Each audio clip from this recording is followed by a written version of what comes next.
Hello guys! So today, Saturday again, at magbe-breakfast ako kasi 5 hours lang yung overtime namin ngayon. So ayan, magtitimpla ko ng kape. It's 10:11 na ng umaga. Ayan tingnan nyo. 10:11. So, nag-start kami dito at the same time. Nag-start kami ng 8 o'clock. So, 5 hours lang yung overtime namin. Tapos pupunta kami ng party, malaking party sa in-laws ko. So, ang hirap. Pagkatapos dito, tapos uuwi kami mag-impake. So, ganun dito kahirap sa UK, guys, na kung paano i-balance yung oras. Kasi karamihan dito sa mga tao, lalo na yung mga Pilipino na nasa care home, nagtatrabaho, may trabaho sila sa araw ng Sabado-Linggo. So, napakahirap i-balance yung time sa family mo, sa friends mo, at saka sa social life. So, napakahirap guys.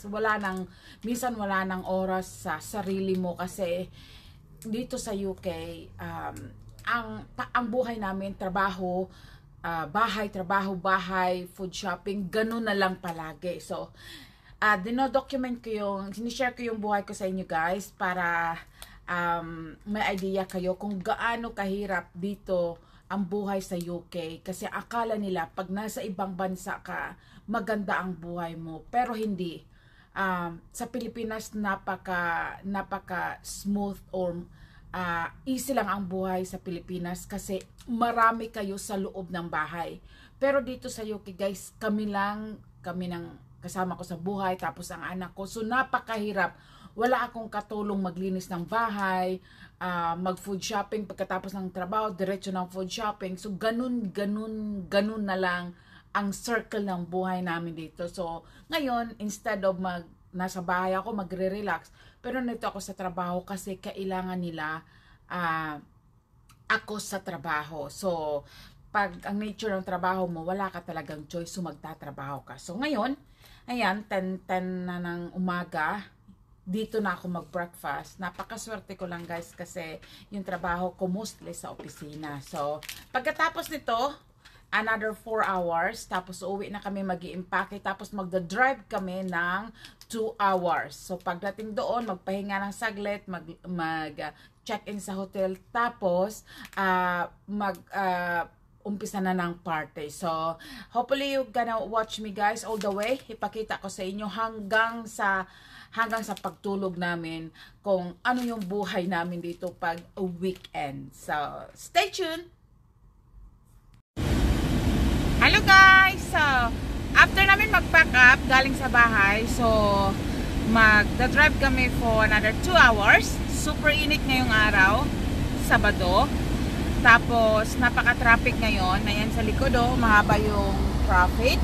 Ayan. At nearly 4 o'clock in the afternoon guys. So, medyo malayo-layo pa yung aming drive. Mga 2 hours. Lalo na ngayon mahaba yung traffic. Hindi lang sa Pilipinas may traffic dito din mahaba yung traffic pag naipit kayo. So, pagdating namin sa hotel, bibihis ng konti. Tapos, mag-inom, pahinga ng konti. Tapos, maglalakad kami papunta sa party venue. So, ang party nila is 3 hours daw. So, sa susunod naming video, ando na sa hotel. Tapos, hanggang sa makarating kami ng party. Hanggang sa matapos yung party, hanggang sa makarating kami sa hotel. So, i-update ko kayo guys. So, yan ang buhay namin. Saturday ngayon. Pagkagaling sa trabaho, tapos pupunta sa party ni Anthony. Hello Anthony! There you go. Ay, hindi yan siya nagsasalita pag nagda-drive. Siyempre naman. So, yan guys, i-update ko kayo pagdating namin sa hotel hanggang sa matapos or hanggang sa makabalik kami ng hotel. Ayan. Hello guys! So, ito kararating lang namin. Nakalimutan kong gumawa ng video. So, yan, silip lang. So, ayan, maliit lang yung TV nila. Ganito lang yung size nila dito guys na hotel room. Para lang talaga sa mag-asawa size. So, ayan na yung aking outfit for tonight. Yan. So, eto, double size siya. Yan, may pa bling-bling.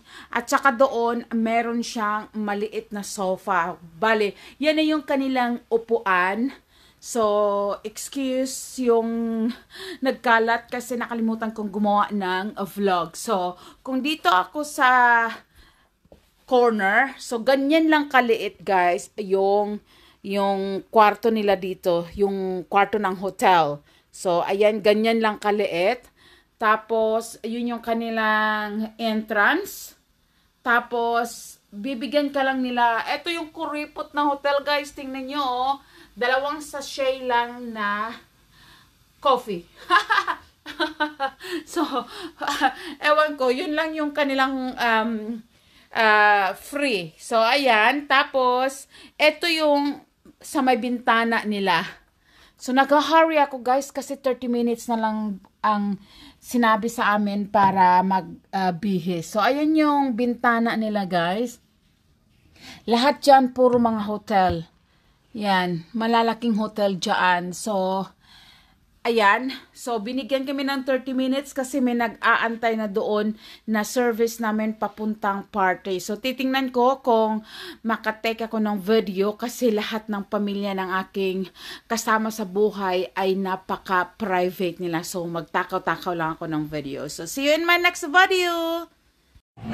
Hello guys! So, ito pala yung aking in-order. So, kasi super private ng mga kamag-anak ni Anthony. So, takaw-takaw lang yung aking video. So, ito, nandito na kami sa party. Mga 25 people kami dyan. Ganun karami. Hello guys! So, after 4 hours, we just got in the hotel. And we're seriously drunk. Anthony is drunk. So, ganito dito sa UK, guys.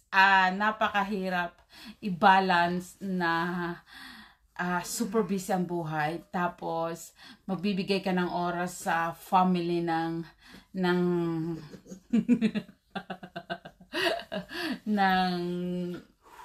kasama mo sa buhay. So, napakahirap talaga mag-adjust. So, ganun yung buhay namin dito, guys. Look, it's 11 o'clock at night. So, kararating lang namin sa hotel. 11 o'clock at night. So, ilang oras na lang. Linggo na. So, ngayon is May 20, Saturday. So, kakapasok lang namin sa hotel. Malaki siyang party. At 20% na lang natitira akong energy. Pero kailangan i-balance, guys, yung oras namin na pag nag-invite sila dito. So, kailangan pumunta kami kahit na gustuhin mo man sana bilang Pilipino, gustuhin mo sanang mag-relax na lang, pero hindi. Para walang masabi yung pamilya ng asawa mo. So, maglaan ka talaga ng oras para sa kanila. So, ganun kahirap yung mag-adjust dito sa buhay namin sa UK. So, yan yung aking outfit. Kalaki-laki ng aking eye bags. Ayan. Tatlong red wine lang ako. So, meron pa akong energy na natitira. So, ayan guys. So, I will end my vlog. Now, it's 11 o'clock at night. So, bukas, another party na naman yun. Iba na namang okasyon. So, baka ibahin kong vlog yun.